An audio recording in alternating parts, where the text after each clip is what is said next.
토드 필립스 감독과 배우 호아킨 피닉스의 만남으로 큰 파장을 일으켰던 영화 조커. 그 후속작인 영화 조커 폴리아드가 최근 개봉했습니다. 이번 작품은 19년에 개봉한 전작의 이야기를 이어가면서도 전혀 다른 방향성을 가지고 나아가는데요. 현재 호불호가 극명히 나뉘고 있는 이 영화, 과연 어떤 작품이었을까요? 본질적인 질문에서 시작해봅시다. 조커란 무엇일까요? 보다 정확하게 말하자면 DC 코믹스를 기반으로 만들어진 조커는 여러분에게 어떤 이미지로 남아있나요? 사람들은 크게 3명의 조커를 얘기하곤 합니다. 먼저 1989년작 영화 배트맨에 등장한 배우 잭 니콜슨의 조커, 2008년에 개봉한 놀란 감독의 영화 다크나이트 속 배우 히스 레저의 조커, 마지막으로 본 시리즈의 첫 번째 작품이었던 조커 속 배우 호아킨 피닉스의 조커죠. 흔히들 잭 니콜슨의 조커는 코믹스와 닮았음을, 히스 레저의 조커는 사이코패스 같은 광기를 가졌음을, 호아킨 피닉스의 조커는 현실에 있을 법한 우울감을 가장 큰 강점으로 이야기하곤 합니다. 이번 작품에서 얘기할 호아킨 피닉스의 조커는 결국 현실성을 그 기반에 두고 있는 인물입니다. 전작의 조커는 고담의 소심인 아서 플렉이 추락하고 타락해버린 결과물과 같죠. 때문에 관점에 따라서는 인간적인 면모가 정말 가득한 빌런이라고 볼 수 있겠습니다. 흔히들 이야기하는 사연이 있는 빌런 그 자체죠. 그 덕분에 호아킨 피닉스의 연기를 보면 가슴이 아프고 먹먹하다 라는 평이 남는 등 현실 세계에 제법 많은 관람객들이 이 조커에게 동화됐다고 볼 수 있겠습니다. 이제 다시 첫 질문으로 돌아가 볼까요? 조커의 본질이 무엇인가 다시금 생각을 해봅시다. 저는 본 시리즈가 현실 세계와 비슷한 연출이 많이 들어가 있음에도 불구하고 결국 조커를 조커답게 만들어주는 정체성은 코믹스를 바탕으로 만들어진다는 생각이 들어요. 이러한 관점에서 전작에서 조커라는 캐릭터가 쌓은 인간성을 해체하고 코믹스의 형태로 재구성할 필요가 있었을지도 모르겠습니다. 달리 말하자면 호아킨 피닉스의 조커를 해체하는 과정이 필요한 것이죠. 그리고 이것이 이 후속작의 핵심이라고 볼 수 있겠습니다. 보다 구체적으로 파고 들어가 보죠. 영화가 모두 끝난 이후 작품의 시작점을 돌이켜 생각을 해봤습니다. 이 영화의 시작이 참 의미심장하게 느껴집니다. 감독은 전형적인 미국 카툰 애니메이션의 형태를 사용했어요.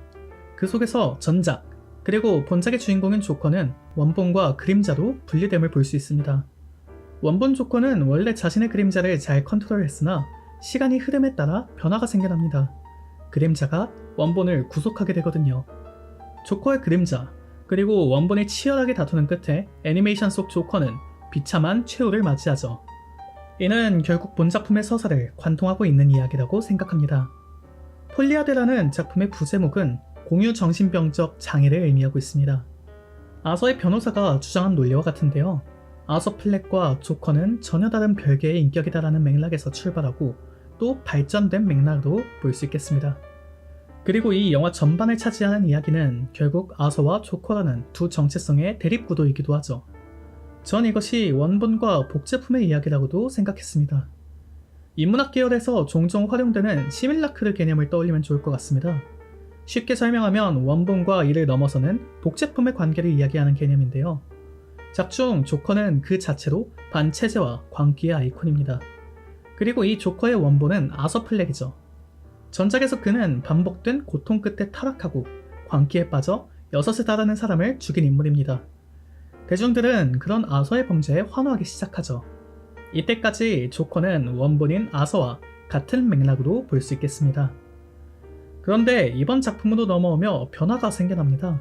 전작에서 만들어진 조커의 이미지가 미디어를 통해 반복적으로 재생산되거든요. 그의 이야기는 영화로 만들어져 사람들에게 팔립니다. 조커의 재판은 세계의 재판이라고 불리며 뉴스에서 연일 회자되기 이르죠. 이 과정에서 원본이라고 할 수 있는 아서 플렉으로부터 분리된 복제품, 즉 시밀라크르 조커가 탄생하게 됩니다. 아서 플렉으로부터 분리된 또 하나의 조커는 단독적인 맥락과 힘을 가지기 시작하는데요. 앞서 언급한 반체제와 광기, 그리고 폭력이죠. 시밀라크르 조커는 이내 원형인 아서 플렉을 완벽하게 압도하기 시작해요. 수많은 대중들은 아서가 아닌 조커에게 환호하고 작품의 또 다른 주인공 리 퀸젤 역시 마찬가지죠. 그리고 결국 영화의 결말부에 도착해서는 조커의 원형인 아서 플렉은 완벽하게 해체됩니다. 남아있는 것은 광기와 폭력의 상징인 조커뿐이죠. 어쩌면 이 결말에서 완성된 모습이야말로 앞선 챕터에서 언급한 코믹스적 조커와 완벽하게 일치하는 이미지가 아닐까 싶네요. 이번 작품은 여러가지 맥락에서 전작과는 다른 구성을 보여주고 있어요. 그중 가장 눈에 들어오는 것은 뮤지컬이라는 장르적 구성이었는데요. 개봉 이전부터 많은 우려가 있었고 실제 현재도 호불호를 만드는 가장 큰 요인을 감독이 선택한 이유는 무엇일까요? 기본적으로 뮤지컬이란 예술 장르는 관객들에게 환상을 심어주는 장르입니다. 공연장 혹은 영화 속에서 음악이 울리는 순간만큼은 현실에서 잠시 벗어나 환상의 세계로 빠져들죠. 이를 가장 잘 드러낸 영화 속 장면이 잿빛으로 가득한 교도소의 풍경 속 형형색색으로 보였던 우산의 모습 같습니다. 그것이 진짜가 아니라고 할지라도 음악이 나오는 순간만큼은 관객들 그리고 주인공은 환상 속에 빠지게 되죠. 아무튼 뮤지컬이라는 장르와 음악이 환상이라는 핵심을 가지고 작품을 살펴봅시다. 작품의 주인공 아서 플렉은 관심에 대한 결핍이 있는 인물입니다. 1편에서는 어머니, 토마스 웨인, 머레이 등 다양한 인물들에게 그 관심을 원했죠. 이와 같은 맥락으로 이번 작품에서는 리 퀸젤이 주는 관심에 기뻐하는 모습을 보입니다. 나아가 그것을 사랑이라고 생각하고 그녀와 함께하는 세상을 꿈꾸기 시작하죠. 영화 속에서 펼쳐지는 뮤지컬 시퀀스의 대부분은 이러한 아서의 감정에서 출발하는 환상입니다. 그녀와 언덕 위에 집을 짓고 새로운 삶을 시작하고자 하는 열망이 느껴지죠.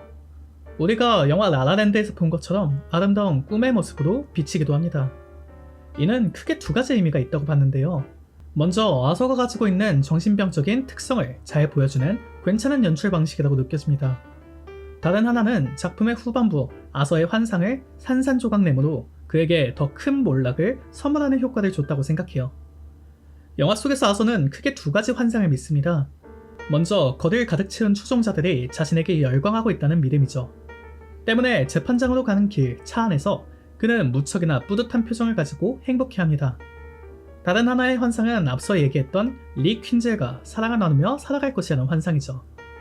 생각해보면 리가 아서에게 보여주는 사랑과 추종자들이 그에게 보이는 열광이 크게 다르지 않음을 느낄 수 있습니다. 그들 모두 아서의 본질이 아닌 조커에게 열광하죠. 그러나 아서의 친구였던 게리의 말 맞다나 그는 타락했고 광기를 품고 있지만 동시에 인간적인 면모를 많이 가지고 있습니다. 사형 판결 혹은 교도관들의 폭행에 고통받고 또 두려워하는 모습을 보이는가 하면 전작에서는 게리에게 따뜻한 모습을 보여주기도 했죠. 재판정에 서 있는 남자는 평면적인 절대악 조커가 아닌 무척 입체적인 범죄자 아서 플렉인 것이죠. 때문에 그는 대중과 리가 원하는 스타, 조커를 연기하는 것에 지쳐하고 끝내 포기하기에 이릅니다. 이 시점에서 아서 플렉이 가진 조커의 특성은 해체되고 완벽하게 지쳐버린 아서만이 남게 되죠. 뮤지컬 공연과 같은 환상이 사라진 도시를 봅시다. 그곳은 폭력으로 가득하고 그의 추종자들이 무엇을 원하는지 선명하게 보여요. 1편의 초반부 장면처럼 아서는 대중들이 원하는 환상의 이미지, 조커로부터 벗어나기 위해 발버둥을 쳐야 했고 다시금 고통스럽게 그 유명한 계단을 오르게 됩니다. 이제는 할리퀸으로 거듭난 그녀와 재회하지만 여전히 추종자들을 상징하는 그녀는 노래를 부르며 환상 속 조커만을 바라보죠. 이제 아서 플렉은 괴로울 따름입니다. 제발 노래는 그만하고 말을 걸어주길 바라죠. 조커라는 환상이 아닌 인간 아서 플렉을 바라봐주길. 그러나 뮤지컬 장면이 사라진 현실에서는 초라해져버린 인간 아서만이 남아있습니다. 그리고 그는 끝내 환상 속 불길한 이미지처럼 잔인하고 허무한 최후를 맞이하게 되죠. 처참한 몰락이 아닐 수 없습니다. 앞선 뮤지컬 장면들이 만드는 환상이 더 큰 대비감을 만들어내지 않았나 싶네요. 여담으로 리 퀸젤을 연기한 배우가 세계적인 스타 레이디 가가라는 점이 의미심장하게 다가왔던 것 같습니다. 그 자체로 하나의 아이콘이 된 그녀가 스타의 이미지라는 환상만을 쫓으며 뮤지컬 시퀀스를 완성시키는 모습이 개인적으로 흥미로웠던 것 같네요. 영화에 대한 대중의 반응은 크게 둘로 나뉘고 있습니다. 이건 작품을 관람하기 이전 어떤 관점을 기대했느냐에 따라서 갈리게 됐다고 생각하는데요. 전작에서 처절한 인생을 살았던 아서의 관점에서 영화를 본다면 흥미롭게 볼 수 있는 작품입니다. 누구도 자신의 이야기를 듣지 않는 서글픔, 모두가 원하는 광기를 연기하는 버거움, 폭력 앞에 느껴지는 두려움 등 복합적인 감정이 아서 내면에서 휘몰아쳐요. 일종의 자기 방어 기지로 만든 조커 역시 무너져 내린 끝에 초라한 아서만이 남은 그 모습은 서글프지 않을 수가 없습니다. 심지어는 그마저도 완벽하게 해체되고 끝내 사라지게 됐죠. 그런데 반대로 추락 끝에 광기로 완성된 조커의 관점으로 표현된 작품을 기대했다면 크게 실망했을 수 있을 것 같습니다. 마치 작품 속 리와 추종자들처럼 말이죠. 사실 전편까지 살펴봤을 때 아서는 이미 조커로서 완성된 서사를 보여줘요. 때문에 이번 작품에서 그 광기를 어떻게 폭발시킬지 기대하는 관객들이 당연하게도 많았을 것 같습니다. 그러나 작품은 앞선 영화에서 쌓아올린 아이콘을 해체했죠. 그의 지난 서사를 기억하는 관람객이라면 허무하게 사라진 아서의 모습에 화가 날지도 모르겠습니다. 심지어는 예고편에 실제 사용되지 않을 장면을 넣어 기대감을 증폭시키기도 했으니까요. 어떻게 보면 당연한 반응일지도 모르겠습니다. 개인적인 감상을 말하자면 전자의 입장에 가깝습니다. 정서적 혼란을 겪는 아서의 입장에 몰입하니 특히나 좋게 다가왔던 것 같아요. 세상에 무시당하는 광대처럼 살아가는 삶을 거부한 그가 다른 의미에서 대중들의 광대로 전락한 것도 무척 인상적으로 기억에 남았습니다. 그가 떠난 자리에도 여전히 조커라는 환상만은 버티고 있겠죠. 어쩌면 이처럼 호불호가 나뉜 것 자체가 감독의 의도일지도 모르겠습니다.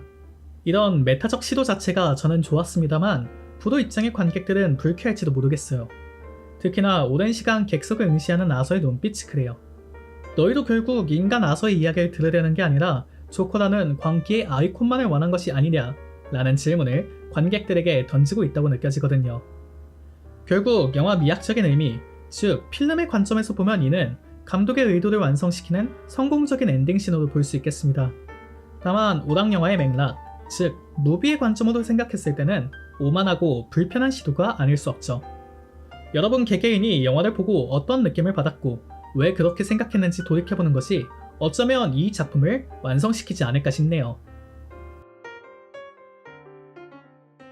요약하자면 조커 폴리아드는 1편의 이야기를 계승하면서도 전혀 다른 문법으로 전개되는 작품입니다. 1편과 비교하면 아쉬운 점이 분명히 남아있어요. 뮤지컬이라는 장르 특유의 호불호와 더불어 전작의 조커 서사를 해체하는 과정 역시 불쾌감을 야기할 수 있다는 생각입니다. 때문에 그 자체로 완결성을 가졌던 1편과 비교해 아쉬움이 남을 수밖에 없었습니다. 개인적으로는 영화 전반이 무척 좋았으나 뮤지컬 시퀀스가 조금은 많이 반복되어 일부 지루함을 남기지 않았나 하는 생각도 남네요. 영화 조커 폴리아드에 대한 제 평점은 8점입니다.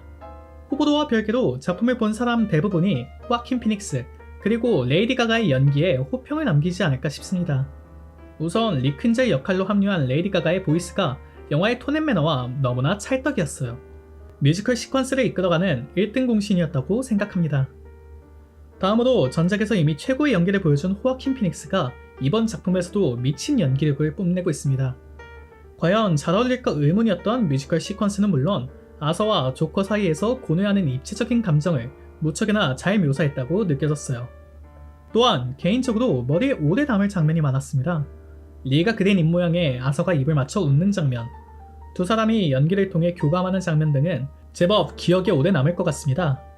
1편의 장면들, 예컨대 쇼에 등장하기 직전의 장면이나 계단신 등을 오마주한 장면들도 인상적이었습니다. 다만 영화 속 환상이라 말할 수 있는 뮤지컬 씬 중에서는 특별히 기억에 남는 장면이 없었기에 그 점은 아쉬움으로 남게 될 것 같네요. 환상에서 깬 광대는 사라지고 웃음만 나왔다 라는 한 줄 평 또한 함께 남겨보고 싶습니다. 다음 시리즈가 나올 수 있을까 하는 의문이 남아있는 상태인 것 같습니다. 가능성은 충분히 열려있죠. 이번 작품의 엔딩을 통해 현실적이고 동정의 여지가 남은 조커는 사라지고 코믹스적인 광기의 아이콘만이 남게 됐습니다. 이제 차기작이 나온다고 하면 그 광기를 어떻게 묘사할지가 중요할 것 같네요. 마지막으로 환상과 현실 사이에 사라진 아서가 결국 우리 사회의 단면을 비추는 거울이 되었다는 생각이 남아있습니다. 셰익스피어의 말 맞다나 세상과 인간을 비추는 거울로 이 자리에 남게 된 것이죠.